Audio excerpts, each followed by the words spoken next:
Well, hello there. This is Shepherd of Peace. It's been a while. I've created 2 videos earlier and I deleted them. One was about Wicca. I learned that there's some things that I didn't quite understand clearly, so I erased that one. And the other one was about my operation that I had, and at the time I was high on painkillers, so I figured it'd be a good idea if I took that one down too. But I might put that one back up because some of the things I predicted in there are coming true, so I might put that one back up.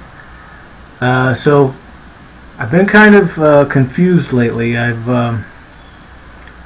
you learn more things, you have more questions, and as you have more questions, it kind of gets more confusing. So I haven't been creating anything. I'm going in all different directions in politics and the world and religion, and so I promised earlier on that I would concentrate more on my poetry, and so I decided I need to get something done. And this is a poem that's gotten quite a few hits on my new website, so I decided it should be out there. I'd put it out there. It's kind of difficult to do because it's a long poem, and it's more of like a play.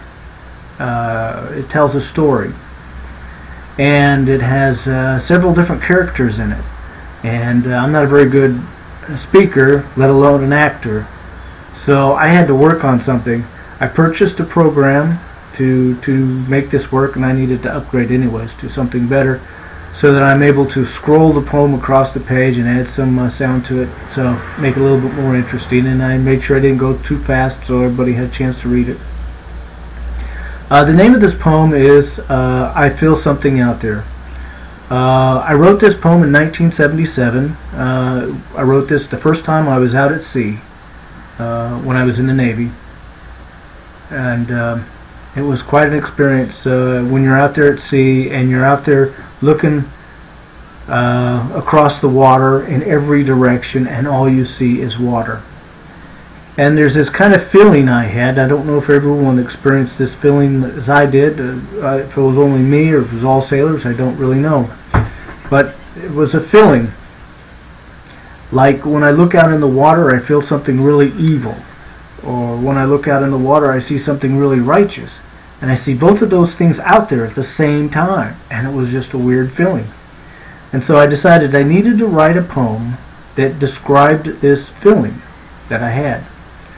So I did, and sent it home to my mom, and my mom had stored it in a box in her basement, and it flooded, and the poem was destroyed.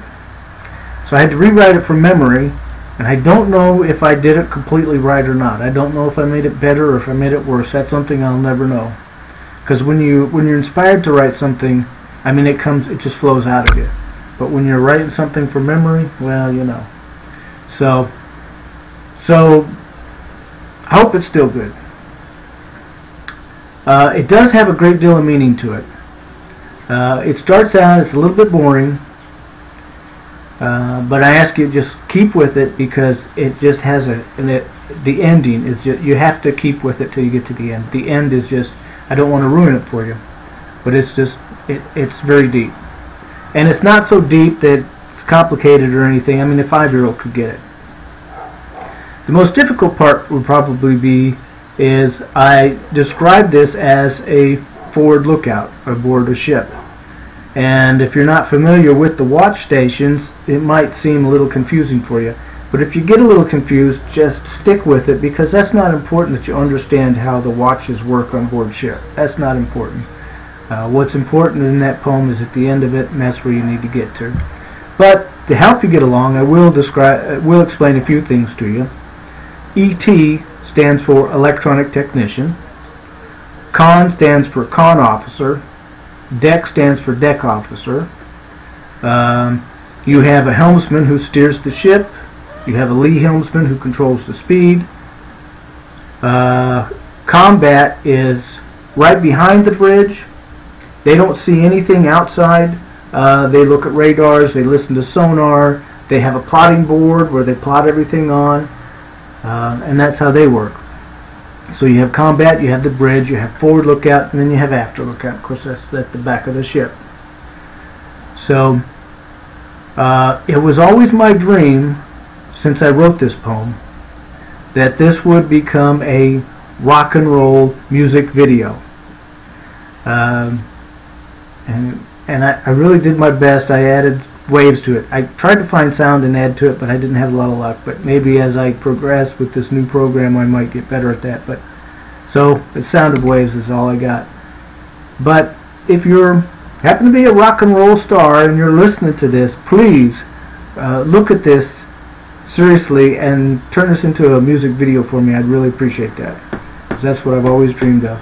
I once sent it to a cartoonist, asking him if he could, turn it into a cartoon. I really didn't want it to be a cartoon, but I figured, well, that's one step forward. At least someone turns it into a cartoon. The next step would be maybe to turn it into a music video. But he wrote me back, and he said that according to unions, he could only write from a properly whatever formatted. I think he was lying to me. But he did write me back, because that was nice. So anyways, it scrolls slowly enough for you to read. Please read, even though there's a lot of duplication in there. And the reason that is because on watch stations we duplicate everything so that we make sure we've understood the orders. So don't get too, like I said, it starts out, it's kind of boring, but just keep with it. It really starts to get exciting, and then the very end of it is the message, and it's really good. So here we go.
Okay, now I know that I've created a video earlier about the false god, how we were created by the false god.